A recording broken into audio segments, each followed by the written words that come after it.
Tom and Ben news. ఈనాటి ముఖ్యాంశాలు. Atlantic ocean కి అరేబియా ఓషన్ కి మధ్యలో నీటి మట్టం పెరిగింది.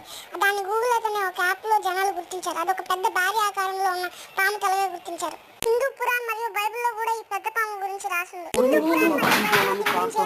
అంటే ఇది 877 కిలోమీటర్ల పొడవు. అలా కాకుండా నోరు తెరిస్తే అగ్నిజ్వాలలు కారుతా ఉంటాయంట. ఇది ఎంతవరకు నిజం? ఇంకో విషయం ఏంటంటే ఈ పాము తల మాత్రమే ఇండియాని ఆస్ట్రేలియాని కలిపితే ఎంత పెద్దది ఉందో అంత పెద్దగా ఉందంట.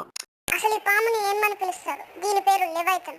దీని గురించి బైబిల్లో ఏం రాసింది అంటే దీన్ని దేవుడే సృష్టించాడు, అలాగే దీని ఒకటి కాదు 2 సృష్టించాడు. దీని శక్తి సామర్థ్యాలను తెలుసుకుని అవి 2 కలిస్తే ఇంకా చాలా లెవైథన్స్ పుట్టుకొస్తాయని చెప్పేసి ఒకదాన్ని చంపేశాడు దేవుడు. ఇలా రాసింది బైబిల్లో. పాముకి 1 కాదు 2 కాదు మొత్తం 4 తలలు ఉండేవి. దేవుడు ఆ 4 తలల్లో 3 తలల్ని నాశనం చేసి ఒక్క తలనే ఉంచాడు. చెడు రోజులు దగ్గరికి వస్తున్నప్పుడు మంచిని చెడు నుంచి కాపాడడానికి ఈ పాముని సృష్టించాడు. అసలు మాకు లెవైథన్ గురించి ఎలా తెలిసింది అంటే సైంటిస్టులు గూగుల్ అనే ఒక యాప్ లో వేరే దాని గురించి ఎదుగుతుంటే వాళ్ళకి ఫోటో కనబడిందన్నమాట.